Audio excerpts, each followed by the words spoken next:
વિરામ બાદ ફરી આપ સૌનું સ્વાગત છે। ટ્રેન અને રેલવે સ્ટેશન પરિસરમાં મુસાફરોના સામાન અને કિંમતી ચીજવસ્તુઓની ચોરી કરતી ગેંગ સામે સુરત રેલવે પોલીસે લાલ આંખ કરી છે। રેલવે પોલીસ વિભાગ દ્વારા ટેકનોલોજી અને સચોટ બાતમીદારોના નેટવર્કનો ઉપયોગ કરીને લાખો રૂપિયાના ચોરાયેલા મુદ્દામાલ સાથે રીઢા ગુનેગારને ઝડપી પાડવામાં મોટી સફળતા મળી છે। આ સફળ કામગીરીના ભાગરૂપે સુરત રેલવે પોલીસ દ્વારા એક વિશેષ તેરા તુજકો અર્પણ કાર્યક્રમનું આયોજન કરવામાં આવ્યું હતું, જેમાં મૂળ માલિકોને તેમનો ચોરાયેલો કિંમતી સામાન હેમખેમ પરત સોંપવામાં આવ્યો હતો। રેલવે સ્ટેશનો અને ચાલુ ટ્રેનોમાં મુસાફરોની નજર ચૂકવીને કિંમતી સામાન સેરવી લેતી ગેંગને પકડવા માટે રેલવે પોલીસ અને લોકલ ક્રાઇમ બ્રાન્ચ દ્વારા સંયુક્ત ઓપરેશન હાથ ધરવામાં આવ્યું હતું।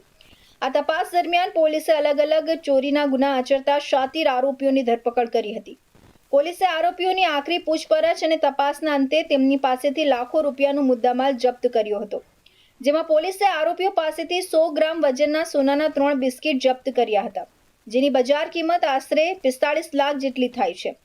આ સોનું એક મુસાફરની નજર ચૂકવીને ચોરી લેવામાં આવ્યું હતું અને આ ઉપરાંત રેલવેના અલગ અલગ રૂટ પરથી મુસાફરોના ખિસ્સામાંથી કે ચાર્જિંગમાં મૂકેલા 67 નંગ મોંઘાધાટ મોબાઈલ ફોન પણ ચોરી કરાયા હતા।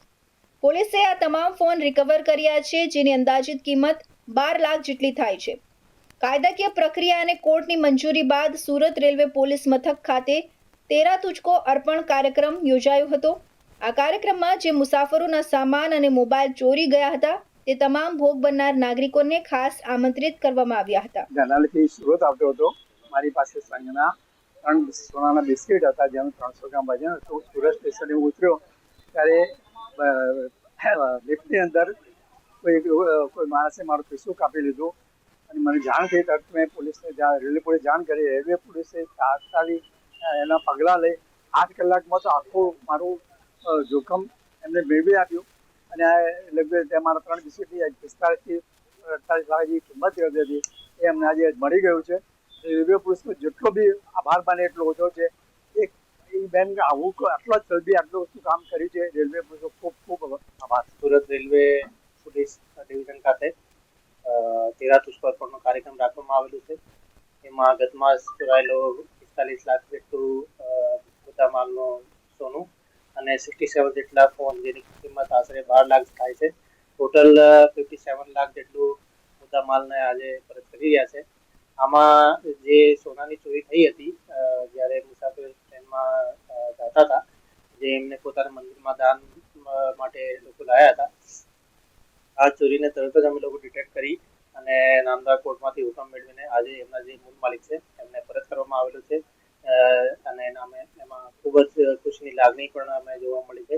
અને એના સિવાય 67 જેટલા ફોન જે છે એ પણ અમે લોકોએ તેરા તુજકો અર્પણ હેઠળ આજે પરત કરી છે। રેલવે પોલીસના ઉચ્ચ અધિકારીઓની ઉપસ્થિતિમાં કુલ 57 લાખની કિંમતનો મુદ્દામાલ સોનાના બિસ્કિટ અને 67 મોબાઈલ ફોન તેના અસલી માલિકોને સોંપવામાં આવ્યો હતો।